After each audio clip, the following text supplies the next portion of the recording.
For the pregame show, mostly I haven't watched any visual media. I've been watching SGDQ, which is one of my two favorite video game holidays of little festivals constantly going on in the background. SGDQ and AGDQ they feel like very pure-hearted things compared to some of the bigger conventions like E3 or, GDC or anything like that, which are lovely and produce much great content in terms of seeing stuff that's going to be coming out, previews, stuff like that, and talks and sort of figuring out how developers think about games.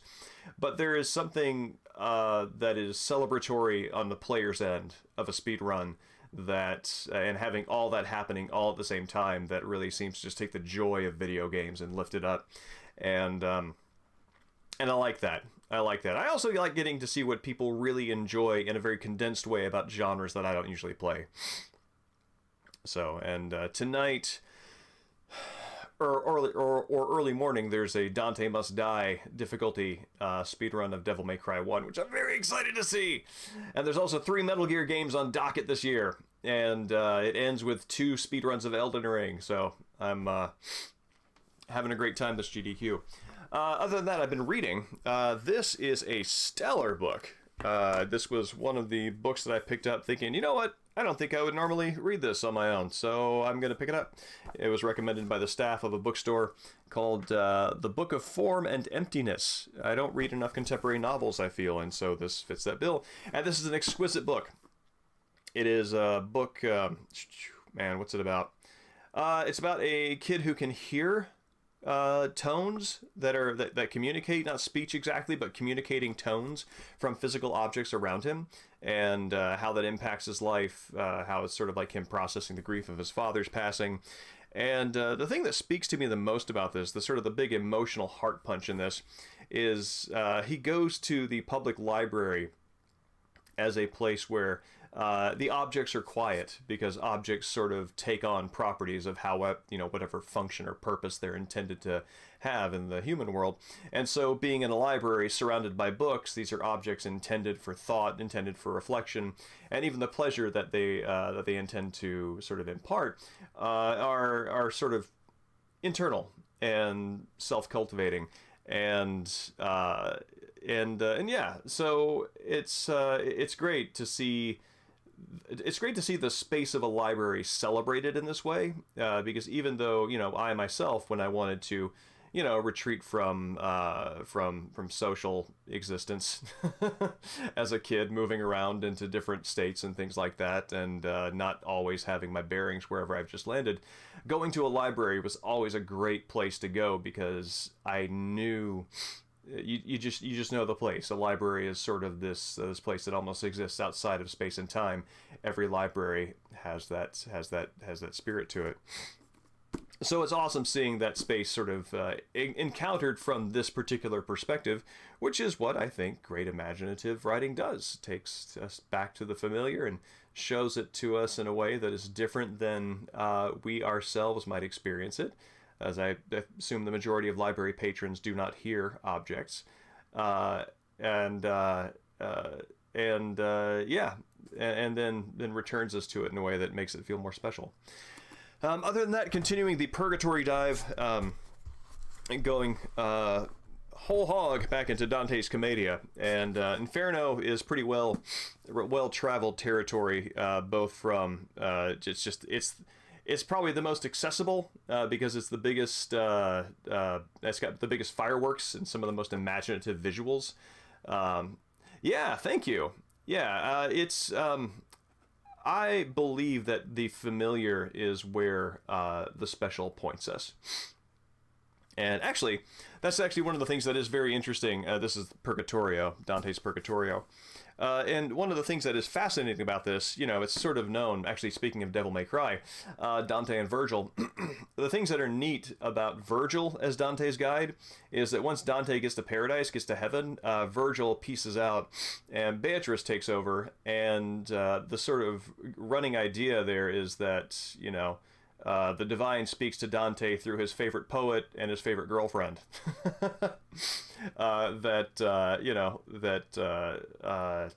the transcendent meets us where we are. And so for Dante's favorite poet to be his sort of intermediary, and then the girl he loved best to then take over, I think speaks to the value of kind of like how he sees the value of life in this world, and that's what Purgatory really hits up. It's really cool, that little volume. And so kind of going through that and going into my own deep dive that I usually do on topics, of course now I have this Visions of Heaven and Hell before Dante, because Dante was Dante basically firmed that up in terms of what we think heaven and hell look like. And Purgatory is a latecomer to that scheme, and it's very interesting because the thing that's interesting about sort of like afterlife divisions is that it really is a reflection of sort of like this life sense of justice. And Purgatory is a particularly interesting way because there's this sort of like hesitation on behalf of people to kind of like look at that sort of like really harsh good or bad binary and go, well, maybe there should be a little wiggle room there. And so this is sort of like, it's really interesting looking at how that's explored in the literature leading up to Dante. Oh yeah, wasn't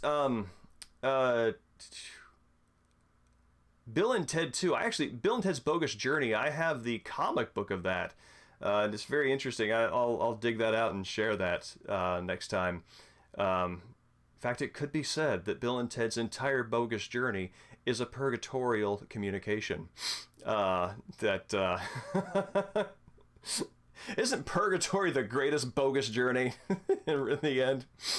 But there's also in vision literature, medieval vision literature, it's really interesting because anybody who's had a dream and then written it down knows that there's like 3 parts to it. There's having the dream, then there's having to turn it into the parts that you remember, the parts that you're going to write down, which is sort of a refinement and a whittling down of the dream. And then there's anything that you choose to communicate about it. If you're a good storyteller, you're going to rearrange some of the details so it's a little more interesting than just relaying a whole bunch of sense impressions that your brain happens to have thrown out at you during the night. And so when you think about that, and you think about the sort of like refinement that something goes through to become like a sort of a vision of like a post-death vision, it's very interesting. And one of the more remarkable details of the vision of Perseus, which is what my research directed me to, is like he's being shown the veil of fire, which separates heaven and hell. And the fire, it's like fire actually doesn't show up a whole lot in Dante's Inferno as a symbol of punishment. It actually shows up as a cleansing symbol more often than not, and that's how fire shows up in these purgatorial visions.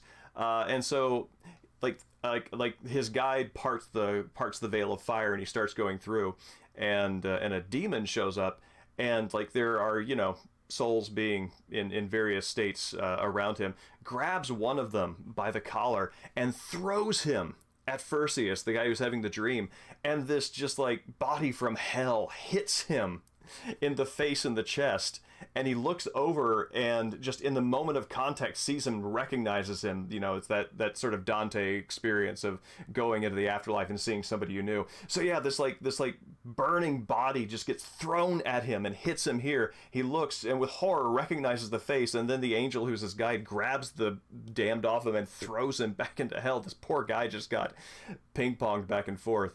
And in the way that these things go, it's sort of like a stigmata thing, right? He wakes up from his vision, and he's got scars on him showing that it really happened. And but yeah, just that visual of like being flown through a column and having a person hurled at you as a missile, and then that moment of recognition and thrown back is very evocative. And that's the sort of thing that you don't get in many other sources. So good on you, medieval imagination.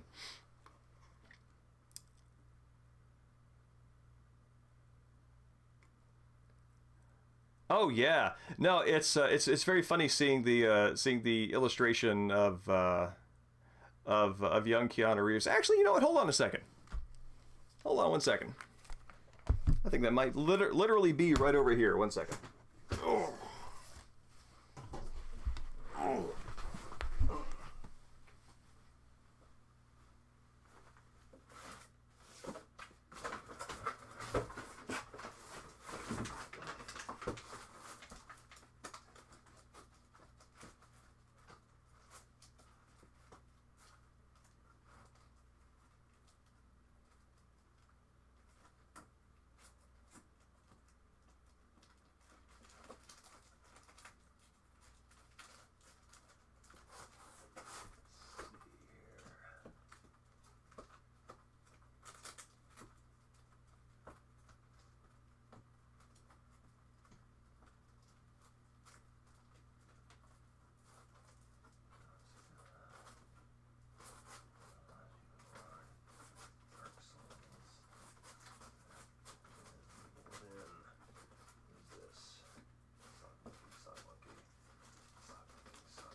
RoboCop, Archangel, Ghostbusters, Ghostbusters, Ghostbusters, Ghostbusters.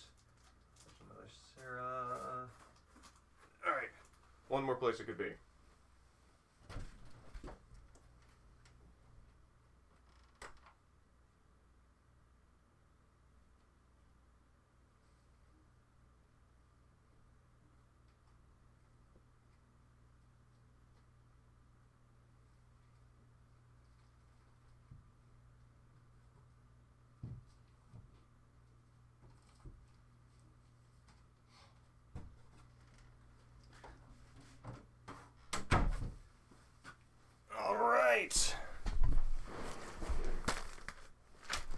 Got it.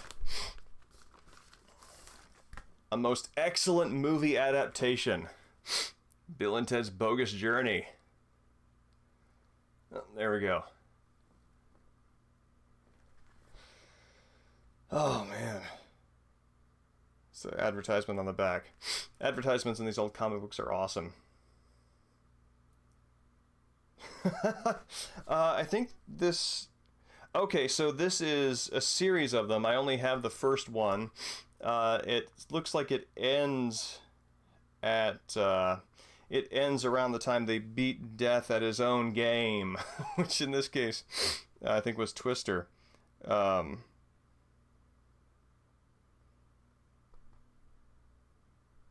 Or is this? So wait, hold on a second. At the very end, Bill and Ted are defeating Evil Bill and Evil Ted, which I think actually that is the climax of the movie. So let's see. Yeah, here we go. So you take a look at this. Oh, there they are. Playing Battleship with Death.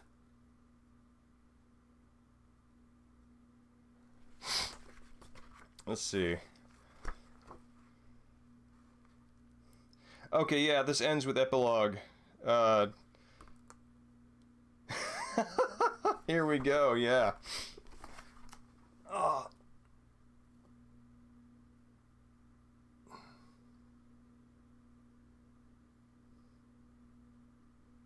Wild Stallions. Station. Remind me, is Station the little gremlin? Sort of critter kind of thing? Evening, Dan. It's good to see you.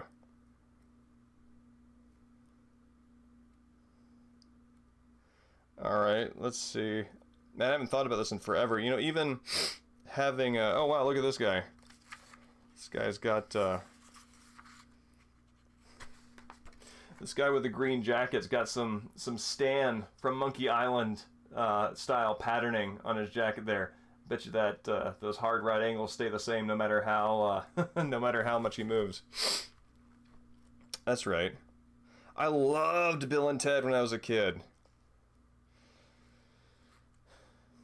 Bill and Ted was awesome. Oh yeah. Yeah, look at that. There they are. Playing Twister with Death. You must play me again. Best 2 out of 3. I saw Station in here a second ago. Yeah, here we go.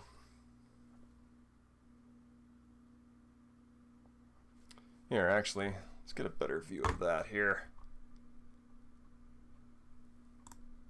Yeah, there we are.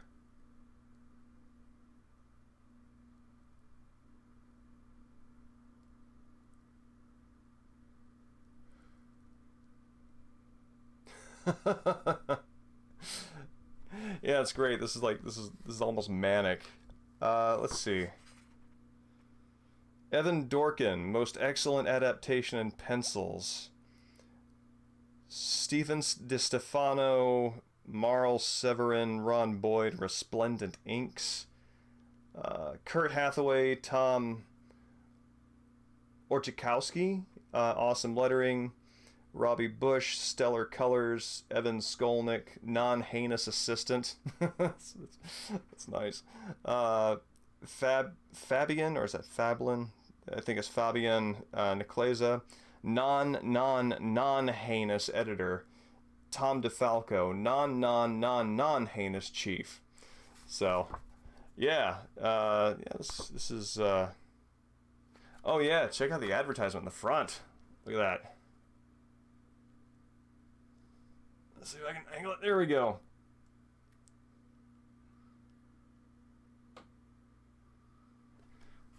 Yeah, these guys are rad. Oh yeah, I think when they go to hell, they encounter these folks here. Anyway, there's that some sort of evil rabbit, evil grandma, and a yeah, wasn't Ted constantly being threatened, or Bill was constantly being threatened being sent to like military school? I seem to remember. There we go. So yeah,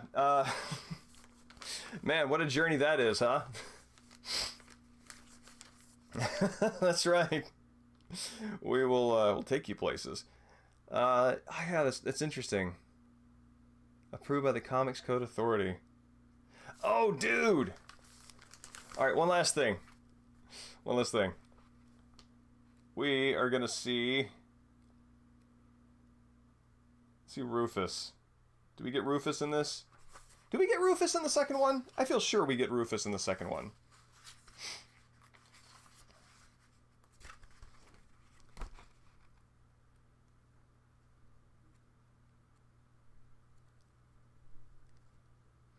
I'm not finding him very easily, so what we can do is I can show you this, which is what made me think of it. There you go. There he is. There's our guy. There's Rufus. Oh. And that always interests me because I am fascinated by having researched comics in a variety of professional capacities. I am always fascinated when there is a character like in the Terminator comics, right, or the Ghostbusters, when there is a character whose likeness is very attached to a specific actor because that actor is that character, like Dan Aykroyd with Ray, for example, that they can't legally replicate that actor's likeness, but they have to evoke it somehow because otherwise it's not the character. And so how they find that middle ground is sort of this caricaturist art of figuring out what details are the most prominent or pronounced or recognizable, and then building off that, and what kind of designs you come up with. Is pretty neat. If you look at the current IDW run of Ghostbusters, the main characters, the renditions of Egon, Ray, Winston, and Spangler. That's it, Spangler. It's interesting because you look at them and you can see the actors that they're based on, but they're definitely not them. So yeah. Anyway, yeah, it's a walk through libraries, Heaven, Hell, Purgatory, and Bill and Ted's Excellent Adventure. And now at 22 minutes, we're ready to get to the adventures of Monkey Island, and I think we're going to encounter a guy now who is well, he's walking that line between death and undeath himself, isn't he? Oh, also, excellent news for me. I finally found my headphones. I no longer have to use these like white ear muffed flaky things that like I've had in a bag for like 10 years, that like the padding is like actually falling off when I get done with the stream. It's like I've got dandruff, and I finally have these, so now I'm very happy with this. So how do let me get my keyboard up in my